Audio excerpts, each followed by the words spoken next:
Salut! Haideți să facem astăzi o etalare pentru următoarele 3 zile. O etalare scurtă, sper eu, vedem ce o să iasă. Întâi trag 3 cărți din Oracolul Unicornilor pentru următoarele 3 zile. Pentru astăzi, sunt 2 cărți. Pentru astăzi, pentru mâine și pentru cea de-a 3-a zi. Mai avem nevoie de un mesaj.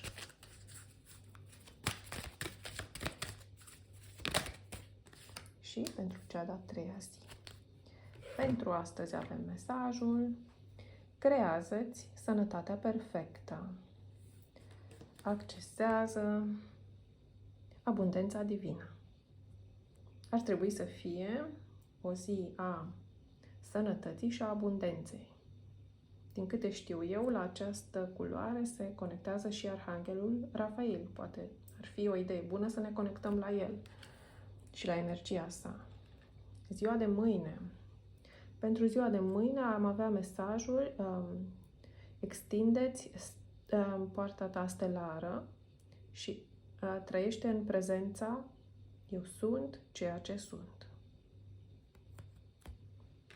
Iar după ce vom urma aceste sfaturi ale unicornilor, urmează ziua de poimâine, care ar trebui să se reverse asupra noastră cu binecuvântări. Deschide-te pentru a primi și dă mai departe. Să vedem ce mesaj au și cărțile de tarot pentru noi.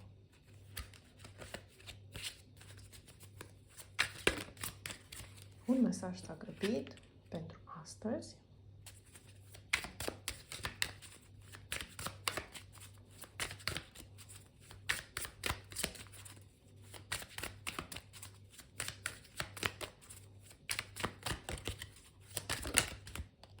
Încă un mesaj pentru mâine.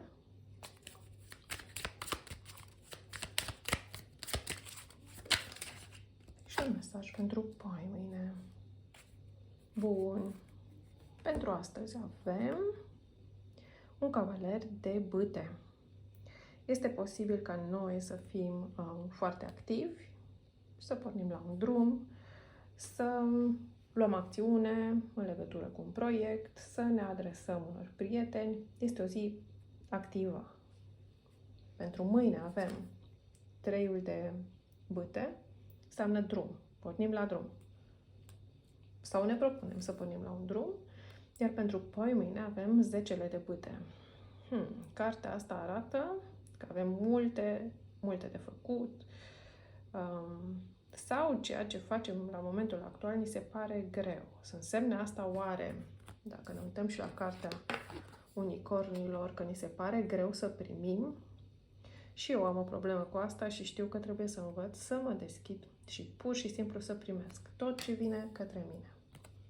Vom vedea. Haideți să clarificăm puțin. Pentru astăzi, aș vrea să știu la ce se referă acest cavaler de bâte. Păi, ia uite, se referă la faptul că ne este frică să acționăm. Ne facem tot felul de gânduri negre, ne frământăm, ne amintim tot felul de chestii neplăcute și în combinație cu energia verde smaragd a unicornilor, ar însemna că un ajutor foarte puternic ar fi această energie a sănătății și a abundenței divine, deci energia Arhanghelului Rafael, sau pur și simplu referindu-le doar la mesajul cărților de tarot, ar trebui să mergem la drum și să lăsăm gândurile negre deoparte. Pentru ziua de mâine primim vești și pe baza acestor mesaje mergem la drum. Ar fi bine să ne concentrăm asupra noastră, asupra ființei noastre și să fim prezenți, să ascultăm cu atenție aceste mesaje. La baza pachetului văd aici o dezamăgire și o atitudine de apărare. Dar, în principiu, suntem foarte bine. Trebuie să fim prezenți când primim vești. Să fim conectați la noi, să nu ne lăsăm impresionate de orice fel de vești am primit. Și pentru ziua de poimine,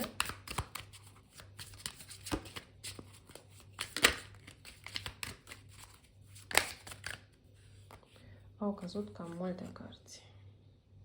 E vorba despre o transformare, despre o nemulțumire. Cred și eu, cu atâtea bâte aici, cine poate fi mulțumit când primește mult de muncă sau când are probleme. Totuși, aș vrea o carte, una singură. Da, se pare că vom avea o suferință, e posibil să răcim, e posibil să avem ceva de făcut ce ni se pare greu. Sau să fim actual într-o situație care nu ni se pare tocmai ușoară. Nu vreau să termin mesajul într-un asemenea spirit, mai ales că această carte a unicornilor arată că în mod normal ar trebui ca asupra noastră să se reverse o cascadă de binecuvântări divine pe care noi ar trebui să o dăm mai departe. Deci, mai cer un mesaj. Da, au căzut două. Cred că vom ieși sau ne îndreptăm către ieșirea dintr-un blocaj.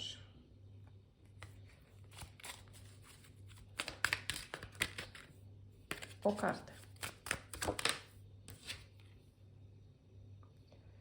Această carte ne arată un mesaj. Primim vești. E posibil să aflăm despre greutățile cuiva drag nouă. Și atunci, da, înțeleg, pentru că noi avem atâtea binecuvântări, ar fi drăguț din partea noastră dacă am putea susține pe cineva aflat în situații mai puțin plăcute.